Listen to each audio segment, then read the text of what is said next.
What's going on? Matt Savoca here from Awesemo.com, bringing you my top plays in the NBA on FanDuel for Saturday, April 2nd, 2022. I'm filling in for my buddy Josh Engelman, as I do on many of these Saturdays. Love doing it for you guys, and this FanDuel slate is very interesting, despite just having 3 games on the main slate. Tons of star power, but before we dig into this one, go ahead and like this video, subscribe to the channel, hit that notification bell so that you always know when we're going live. You guys know what to do, and if you want to give me a follow on Twitter at Draftaholic. That's always much appreciated as well. Also want to give a shout out to our presenting sponsor, No House Advantage. You see the banner at the bottom of the screen there. They are offering player props contests where you can beat your friends and not the house. Over 500 player props contest offers, and you can get a $25 first match deposit bonus when you use promo code Awesemo. Definitely get into the action over there. Speaking of the action, the 10 through 6 of my top plays on FanDuel are on the screen here.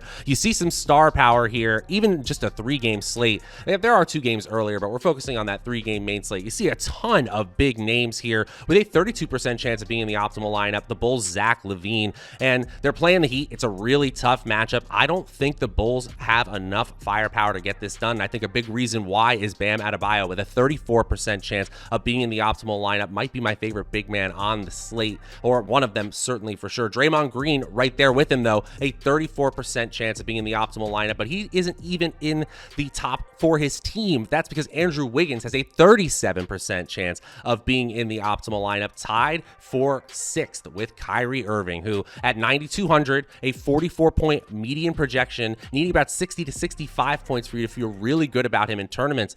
He gets there over 10% of the time in our simulations. A solid 37% chance of being in the optimal lineup at that 9,200 salary. He still doesn't quite crack the top 5. Who does? Let's watch and find out. At number 5, Utah point guard Mike Conley, and at 5,300 especially, really enticing here. Golden State has been good defensively all season, but really right now, if you look at their last 10 games, they're closer to league average in defensive rating and net rating, and the team total for Utah, pretty low here as you would expect, but I actually think there's some solid upside here. He's got a 9% chance, Conley does, at hitting a GPP goal of about 40 to 41 points, and he hits 45 in about 2.5 to 3% of our simulations here. So obviously this is a value play more than a ceiling play, but still a 31-minute projection for Conley, which would be about 1.5 minutes more than he's averaged over the last 10 games, and a modest point projection as well, 14 points. He's going to have to get it done in other ways, like his 3 rebounds, 5.5 assists, 1.5 steals we have projected for him, but a solid outing is probably in the books for Conley here. Sneaks in ahead of Wiggins and Irving with a 38% chance of being in the optimal lineup. Number 4, how about Conley's backcourt mate, Donovan Mitchell? The Utah star is looking good, especially at that shooting guard position at 8,100 in salary, a median projection of nearly 41 fantasy points. And while you feel really good if you get to 50 or 55 points, I'm a little disappointed to see he doesn't really hit that goal all that often. So this is a median projection play, a little bit more than a ceiling projection play. Still, there is some ceiling in there, especially if Golden State starts to go off and Utah wants to keep this close. We got a median projection of 26 points, 4 rebounds, and nearly 5.5 assists. Got to add a lot more in the production categories beyond points if we want a 50-pointer here from Mitchell. I think that's a pretty low probability, and that's what our simulations bear out. Still, a 41% chance of being in the optimal lineup is good enough for number 4. At number 3, and this is really a player you're going to have to decide between Mitchell and Jimmy Butler, who's got a very, very similar projection here, 39.6 points to be exact, but the salary is a little bit lower. Again, that shooting guard eligibility, also small forward eligibility for Jimmy Butler makes him even more enticing, but the ceiling probabilities do look different here, and that's why he's coming in a little bit higher than Mitchell. A 10% chance of scoring 55 fantasy points and a 32.8% chance of scoring 45 fantasy points.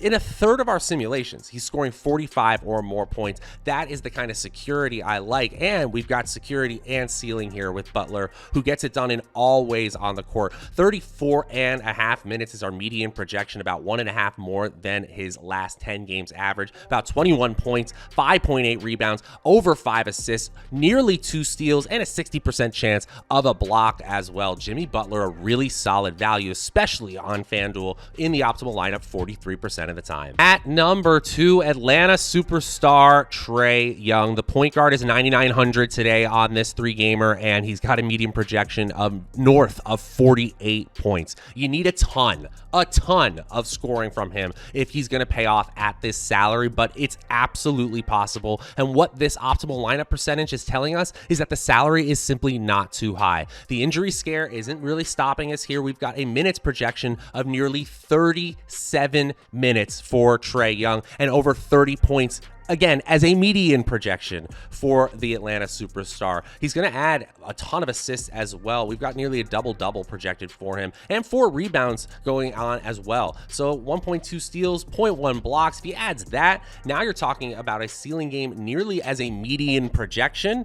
This looks really, really solid to me. He scores 65 plus fantasy points in nearly 6% of our simulations, and he's in the optimal lineup a little ahead of Jimmy Butler, 43+% of the time. Now, before I reveal my final play, my number 1 play on FanDuel for this Saturday slate, just want to remind you guys, go ahead and like this video, subscribe to the channel, hit that notification bell so that you always know when we're going live. And if you want to give me, Matt Savoca, a follow on Twitter at Draftaholic, that's always much appreciated as well.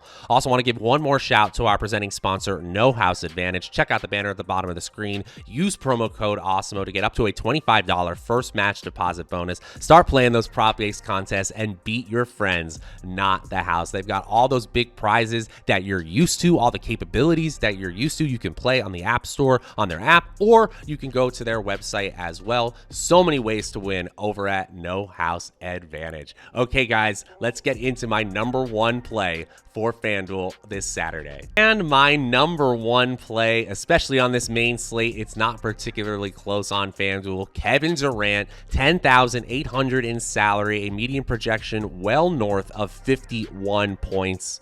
Wow, this looks really solid when you're just looking at the projections. 31 points is a median projection against Atlanta. He's going to go toe-to-toe with TRAE Young. I think Kevin Durant ultimately gets the win here for Brooklyn as they jockey for position in that play-in game, surprisingly enough. 7.5 rebounds is a median projection, 6.5 assists as well. We think he'll add a steal. He's got a 4 to 5% chance of getting 70 fantasy points and a 10% chance of 65 plus here. The ceiling looks good. The median looks good, and the optimal lineup percentage is better than anyone else. 46% chance, nearly half of the time he's in that optimal lineup. Kevin Durant, the best player on this slate. He's the number 1 play on FanDuel. And that is going to do it for my top plays on FanDuel for Saturday, April 2nd, 2022 in the NBA. If you're looking for the DraftKings version of this video, it's around here somewhere. Go ahead and check for it on the channel. We got you covered with all the coverage on the Awesemo YouTube channel leading up to tip-off Saturday and every day in the NBA. Of course, Josh will be back next week getting you ready with these contenders video. It's always fun filling in for him, but I know, he's the GOAT. Until next time, I'm Matt Savoca. We'll see you guys later.